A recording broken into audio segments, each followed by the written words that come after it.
प्रतिलेखन संख्या 53। डिक्टेशन शुरू होगा 5 सेकंड बाद। महोदय, मैं मानता हूँ कि यदि हम चाहें कि किसी भी भाग को अपनी इच्छा के अनुकूल बना लें तो यह संभव नहीं हो सकता। किसी भी देश में जितने लोग बसते हैं उन लोगों के हृदय में जो भावनाएं पैदा होती हैं, उनमें जो विचार उठते हैं, उन्हीं से भाषा निकलती है।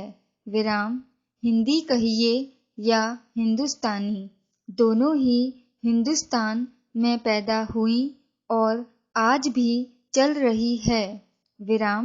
इसलिए मैं सदा से यह बात कहता आया हूँ कि किसी विदेशी शब्द को अपनी भाषा में न घुसने देने का विचार बिल्कुल गलत है।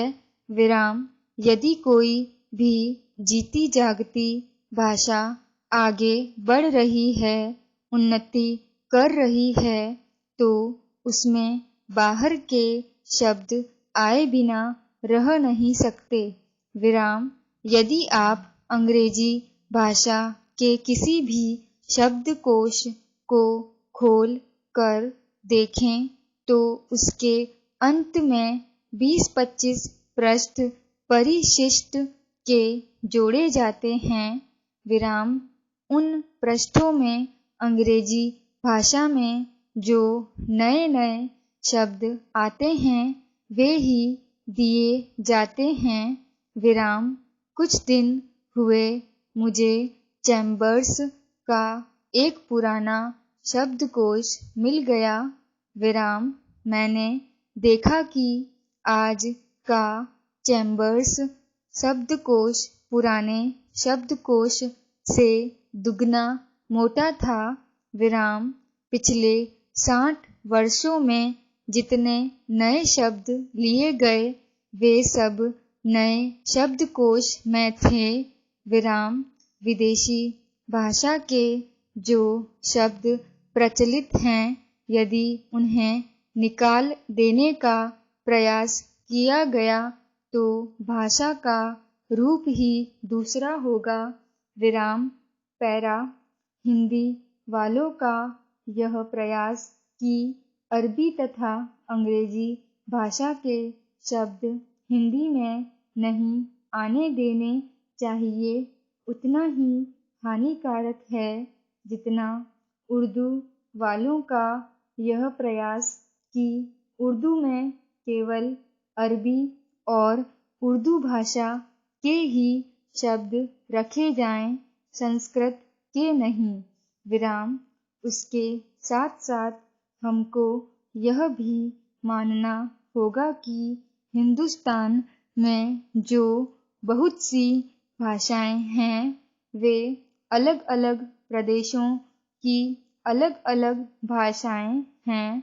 जैसे उत्तर भारत में मराठी, गुजराती, हिंदी, बंगला, उड़िया तथा असमिया और दक्षिण में तमिल, तेलुगु, मलयालम तथा कन्नड़।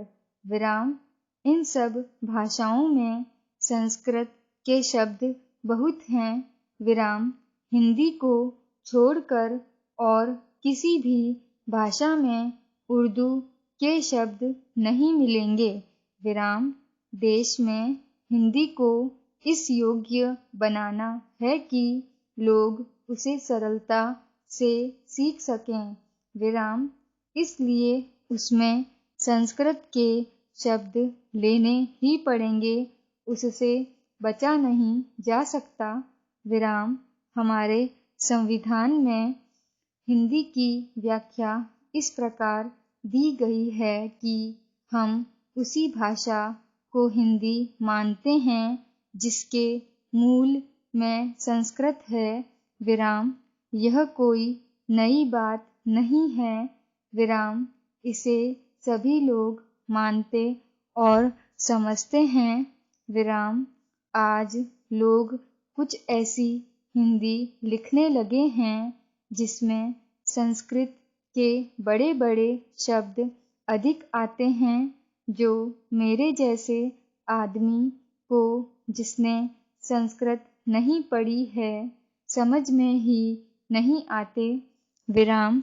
जो व्यक्ति संस्कृत या अरबी भाषाओं में से किसी को भी अधिक नहीं जानते, परंतु अच्छी हिंदी या हिंदुस्तानी लिख सकते हैं, उनको इतना समय नहीं कि वे संस्कृत और अरबी के बड़े बड़े शब्द लें। विराम। वे तो छोटे शब्दों में ही अपना काम निकाल लेते हैं। विराम।